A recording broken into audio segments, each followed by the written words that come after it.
Hey guys, this is Cheyenne, and in this video I'm gonna talk about Karatsuba algorithm. Well, first of all, it's nothing. It's so simple. You just need to comprehend this, what you learned in high school, I guess. That A plus B times C plus D is equal to A times C plus A times D plus B times C plus B times D. Well, that's basically the whole logic behind Karatsuba. If you just know that the sum of these four terms is equal to this, then the rest of it is easy in order to understand why this works correctly. Okay, so now let's put this aside and then we will use this in future. So for now, forget about it. If you comprehend it, just forget about it and we're gonna come back to it. Well, in general, the goal is to multiply two numbers in a fast way.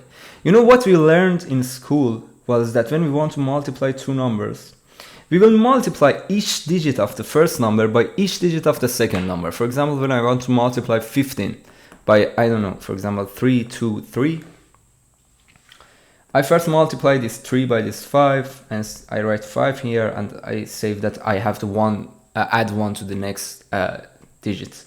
Then multiply 3 by 1, and I add that 1, they're going to be 4 here. Then I'm going to multiply this 2 by 5, 0, 1, 3, and then again in here, and then I'm going to add these numbers, and it's going to be this, for example. Okay, this was just an example to show that when we multiply two numbers, we will multiply each of these digits by each of these digits. If the first number has A digits, the second number has B digits, we are gonna need at least A, B single digit multiplications, which we show by SDM. It just means single digits multiplication. That's okay. If we want to use this approach when we're gonna multiply two numbers with n digits, we're gonna multiply them in theta of n squared. Now we want to just find a more efficient way in order to solve this problem. Okay, so that's all Karatsuba is gonna do. Okay, so now for many years the question was that if we can make it faster or not. Can we do it in better than theta of n squared? Can we multiply two numbers of n digits in a better time complexity than theta of n squared or not? So that's the question that we're gonna answer today. And the answer is yes. Well, in order to find this solution, we're gonna use divide and conquer. You don't really need to know what divide and conquer is. So if you're not comfortable with that, don't worry. That's okay. You will also see what divide and conquer is in this problem. So let's consider an example and see what the idea is. Assume that we want to multiply two numbers with two digits. For example, 13 by 72, for example. Okay. Well, I say that 13 is equal to 10 plus 3, and 72 is 70 plus 2. Okay, so that's the first thing that we say. The next thing is what we said in here.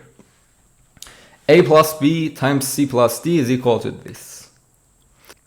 So it's like that we have four numbers. One of them is 10. This is 1, but because it is at the second position, we can say that it is 10 because its value will be multiplied by 10. It is in the second position. Also about this 7.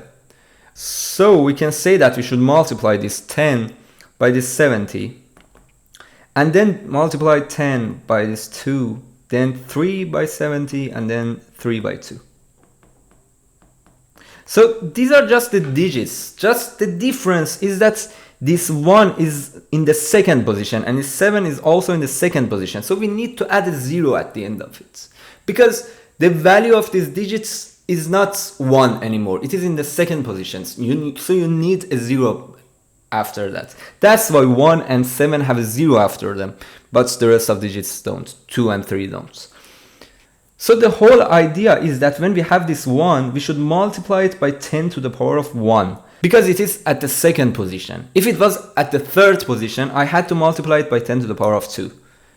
And if it was in the fourth position, I had to multiply it by 10 to the power of 3, 10 cubed, and so on.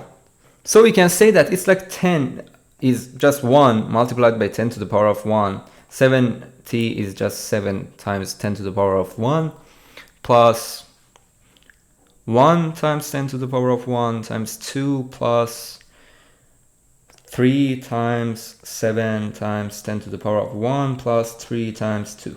It's just this.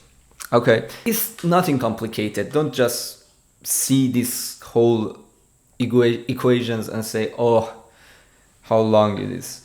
It's nothing really. I mean, yes, this 10 to the power of 1 might scare you, but it's nothing. It's just 10. It means that this 1 is in second position. Just it.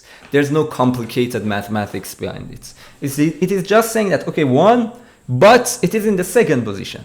And this is 7 just multiplied by 10 to the power of 1, because it is in the second digit. If we enumerate all the digits, the first digit can be digit number 0, the second one is digit number 1, digit number 2, and so on.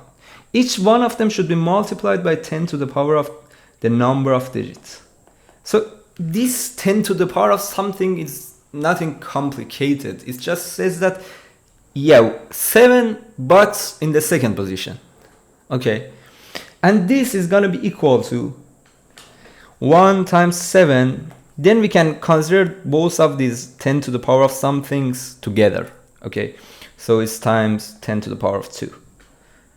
We have 110 here, 110 here. So when we multiply them, it's 10 to the power of 2. Okay. And then these two next terms, both of them have 10 to the power of 1. So it's like we have 1 times 2 for these two digits, and 3 times 7 for these two digits, and both of them have 1 additional 10. The first one because of this 1, the second one because of this 7. So it is times 10 to the power of 1. And the next one is the product of this 3 and this 2. And both of them are in the position 0, so they shouldn't be multiplied by anything. So it's just 3 times 2. And that's it. So the whole thing is that we can write it like this.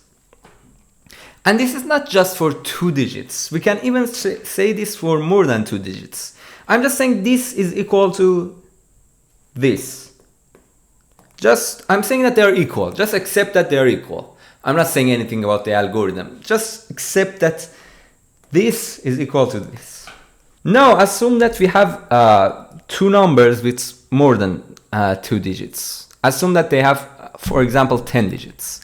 Okay, assume that we have these 2 numbers and we want to multiply them. Both of them have 10 digits. Well, the idea is that here I can again say the exact same thing. I can say that, okay, this is a number with 5 digits, this is a number with 5 digits, this is a number with 5 digits, and this is a number with 5 digits, right? And when I want to multiply these 2 numbers, do you agree that this is equal to this 17,356 times 10 to the power of 5? Because there are 5 digits here, so we have to add 5 zeros at the end. So let me write it like this. 1, 2, 3, 4, 5 plus 8, 7, 2, 3, 9. This number is equal to this. And these ones, instead of it, I can write 10 times 10 to the power of 5. Just it. Okay. Times exactly the same thing. 6, 5, 9, 4, 3 times 10 to the 5th plus 1, 5, 4, 9, 7. Okay, just this. We are just saying that these 2 numbers are equivalent to what we wrote. We just split the first 5 digits and the next 5 digits, okay? So now what I can say, again, exactly like this, I can say what I said at the beginning. I just can use this. And I can just simply say that this is equal to 17356 times 65943. So this times this times 10 to the power of 10. Why 10 to the power of 10? Because this one has 1 to the 10 to the power of 5. This one has 1 10 to the power of 5. When you multiply them, you're going to have the 10 to the power of 10, right? And then you're going to have 17356 times 10 to the power of 5. I'm going to consider that at the end. Times this number, this times this. 15497 plus this 87239 times this 65943 times 10 to the power of 5 times 10 to the 5th, and then the last 5 digits, 87239 times 15497. So I'm saying that, again, I'm saying that this multiplication is equal to this. These three terms. This, and this. Okay, it is the sum of these three values. So now the first thing that comes to my mind is that I can recursively calculate each one of these. I can calculate this, calculate this, calculate this, and this. So I can calculate any of these four products and then multiply this by 10 to the 10th, multiply the sum of these two by 10 to the 5th, and just add this product. And then I'm gonna have the answer. So when I want to calculate this product, I will just call 5 functions. In here, I want to product 2 numbers with 10 digits each. And then I will call 5 functions. Each one of them gets 2 numbers with 5 digits each. And they will multiply them and then give me their answers. And I'm gonna just with this formula add them up, okay? So in here, my time complexity is gonna be T of n equal to 4 times T of n half plus, well, I have to add some values. Addition in general. Addition of 2 numbers with n digits is from theta of n. So addition is from theta of n. So in here we have several additions, and we have only a few additions. You know, I mean, they're from theta of 1. We have theta of 1 additions, for example. It is a constant number. So we have theta of n times 1. Y times 1, n times 1. N is each addition takes n, but the number of additions is constant, is a constant. So it's gonna be n times some constant. So it is theta of n. And simply using master theorem, we can show that this is that t of n is equal to theta of n squared. Therefore, we set all these, and still is theta of n squared. But it gives us a new insight. This idea of considering these 4 numbers with 5 digits and trying to use this formula to calculate the product. This gives us a very good idea. Now we want to find a way to have the answer without having 4 function calls. Okay, so the whole idea is this. How can we solve the problem without having to have 4 function calls? Well, if we call this number A, this as B, this as C, this as D, what we had? We had A times C, we had A times C times 10 to the 10th plus A times D plus B times C times 10 to the 5th plus B times D. We add this. And we said that recursively we will find A times C, A times D, B times C, B times D. Well, we do not need A times D and B times C. We do not need them. We do not need to know what is A times D. We do not need to know what is B times C. We just need the sum of them. So we don't really find this value. Instead, what do we do?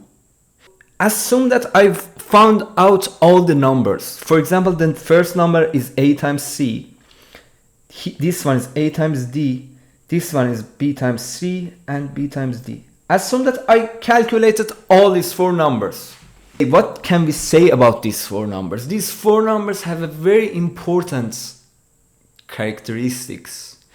They're so similar, and what we can say is that we know that the sum of these four terms is equal to A plus B times C plus D. So the sum of these four terms is equal to A plus B times C plus D. It's exactly what we saw in here. In here we had A plus B times C plus D, and we said that it's equal to AC plus AD plus BC plus BD. In here we have exactly the same thing. We have AC plus AD plus BC plus BD. And we know that we said that it is equal to A plus B times C plus D. So we do not really need to calculate each one of these four. We just can calculate this one and calculate this one, and whatever was left from this number is the sum of these two. What I'm saying? I'm saying that this is this, right? And this is this, and this is this. I'm saying that, okay, assume that this is some x, this is some y, this is some z. I know that x plus y plus z is equal to something, is equal to A plus B times C plus D. If I calculate x, and I calculate z, and I calculate A plus B times C plus D, then y will be uniquely determined. I mean, I can just see that if I subtract these two values from this, what is left? The rest of it is y. Okay? So the whole idea is that the sum of these four numbers, I know that what is the sum of these four numbers. So I can just see that what is the sum of them. I just calculate that, and I just calculate these two, the first one and the last one, and I subtract these two from this, and whatever was left is this. A times D plus B times C. And the good news is that these numbers are also from theta of n digits, because they are at most n plus 1 digits. So they are still, I can still consider that they are still n digits. Okay. And I know that these two numbers are n half or n half plus 1 digits. And that plus 1 doesn't make any huge difference. So it's a good news. Everything is gonna be n half digits. We can have n half digits from the beginning and n half digits from the end. And first let's assume that n is even. Okay. Let's consider that n is even. If it wasn't even, just add an additional 0 at the beginning of each one of them. And if their length was not equal, still you can add multiple leading zeros to a number with less digits. And doing all these things just adds at most 1 digit to the maximum number. So it doesn't really change the complexity of anything. So we can just assume that n is even and the lengths are equal. So it is A times 10 to the power of n half plus B, C times 10 to the power of n half plus D. And I can say that this is equal to A times C times 10 to the power of n plus A times D plus B times C times 10 to the power of n half plus B times D. So this is going to be the sum of these four numbers. And I can say that I recursively calculate this and call it x. And I recursively calculate this and call it z. And I recursively calculate A plus B times C plus D. And I will name it, for example, S. Okay? I just calculate these three values, x, Z, and S. I can just say that the answer is gonna be X times 10 to the power of N plus, there is a Z at the end, and S minus X minus Z times 10 to the power of N half. Well, you might ask that we still need some products. We still need to multiply these numbers. We still have some multiplications. But these multiplications are easy. It is just shifting the number because it's times 10 to the power of something. So it's like just you're adding zeros at the end of something. We call this shifts, not product really. And that's from theta of n. That is not going to be problematic. So we're going to have some shifts, some additions, and they are going to be from theta of n. And because all the numbers that we're multiplying, their complexity, the complexity of their length is n half. I mean, we can say that each time everything is going to be halved, and therefore we can say that t of n this time is going to be t of n half times 3 plus theta of n. And based on master theorem, you can say that this is equal to theta of n to the power of log of 3. When we say Lg, when we write Lg, it just means that it is in base 2. So Lg, when your log is in base 2, you can write Lg. Like when your log is in base e, you can just write Ln. So that is going to be theta of n to the power of log of 3. And this is based on master theorem.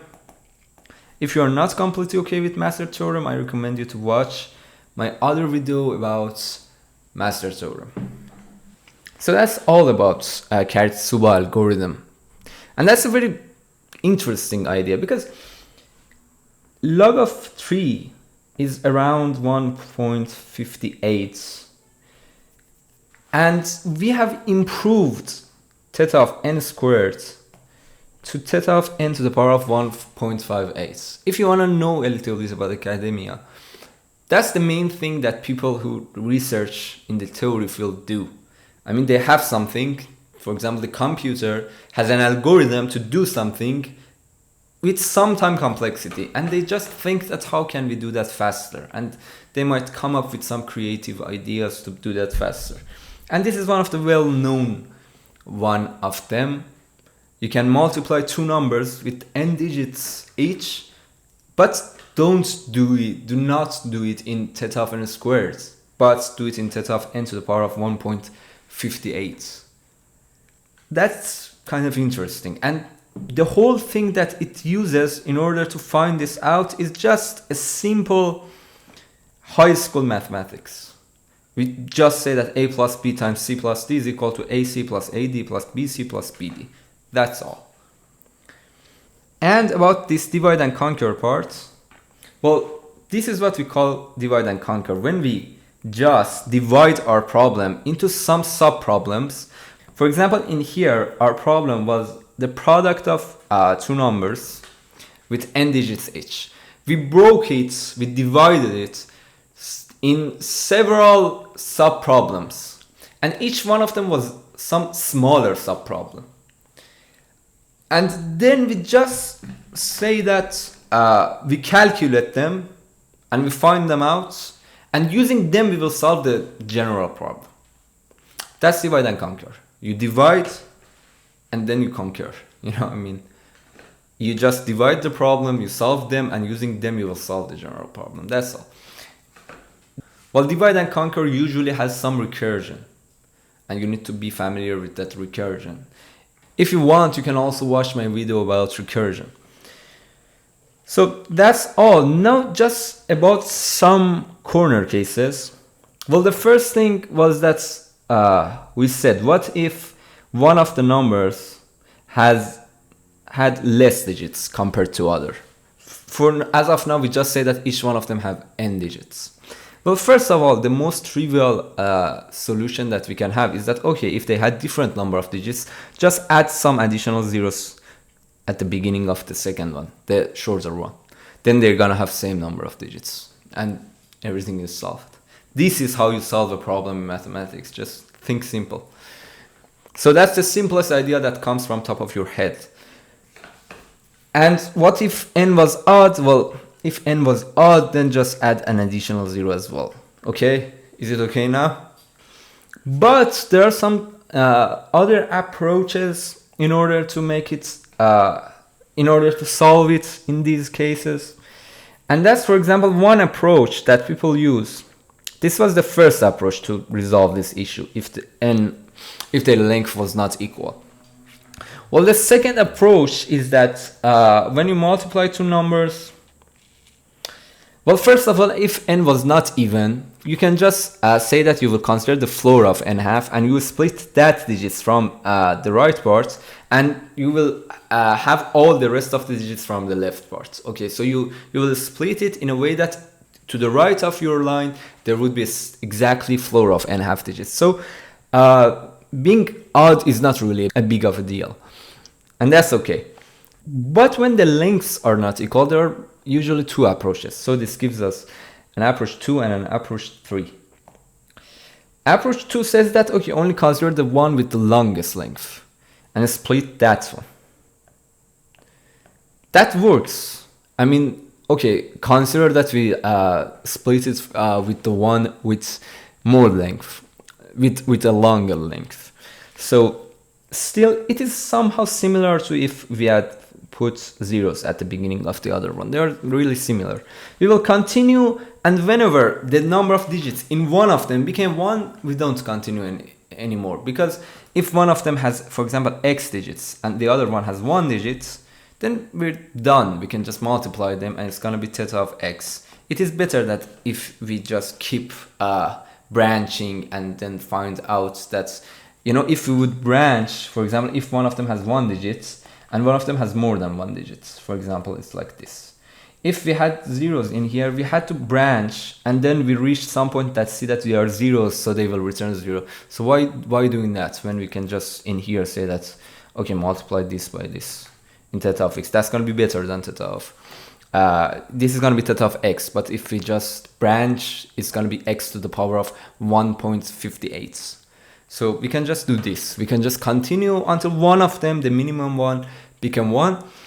There's also another way that we will split based on the shorter one. All of them work. If we split on based on the shorter one, I mean, we will just find the half of the length of the shorter one and split from there. And then we will multiply them again. When one of them became, the number of digits in one of them became 1, we just multiply that 1 digit by the other number. And that would still work. And both of these approaches 2 and 3 work better. We work at least as good as approach number 1, because we just stop branching whenever we do not really need to branch anymore. So they are also theta of n to the power of 1.58. I personally prefer this second approach the most, but the rest of the approaches work as well, and they are also okay. But anyway, the general idea is that each time, it's like we have a tree, each time we will have the digits, but we will have 3 branches. Again, we will do the same thing. Again, we will do the same thing. If you don't really want to use master theorem, you can also consider this intuition. We'll continue doing it until we reach some leaves, when we don't branch anymore. So the height of it would be log of n, right? Why the height of it would be log of n? Because we start with n digits, the next layer, the number of digits is n half, then n over 4, and so on. The height is going to be log of n. And the number of function calls is going to be 3 to the power of log of n. Because each time we have 3 branches, so the number of leaves is equal to 3 to the power of log of n, and the number of non-leaves in here is going to be less than the number of leaves. So in total, the complexity will be 3 to the power of log of n. And 3 to the power of log of n is equal to 3 to the power of log of n in base 3 to the power of log of n in base 2 over log of n in base 3, which is going to be equal to this is obviously n, 3 to the power of log of n in base 3. To the power of log of n in base 2 over log of n in base 3, which we know that this is going to be log of 3 in base 2. It's just change of bases. And we could also say it like this, and this is almost n to the power of 1.58. Okay, these last parts was just if you were interested, but you don't really need that much. Just you can just forget about all these last parts and just consider this. The whole idea in Karatsuba was this, what we saw in here. Instead of calling these 4, we just said that, okay, we know that what is the sum of these 4. So let's calculate the sum of these 4 and the first one and the last one. And then whatever is left is going to be this middle one. That's the whole idea. And instead of calling 4 branches, we're going to have 3 branches. Then instead of having n to the power of log of 4, which is n squared, we're going to have n to the power of log of 3, which is almost n to the power of 1.58.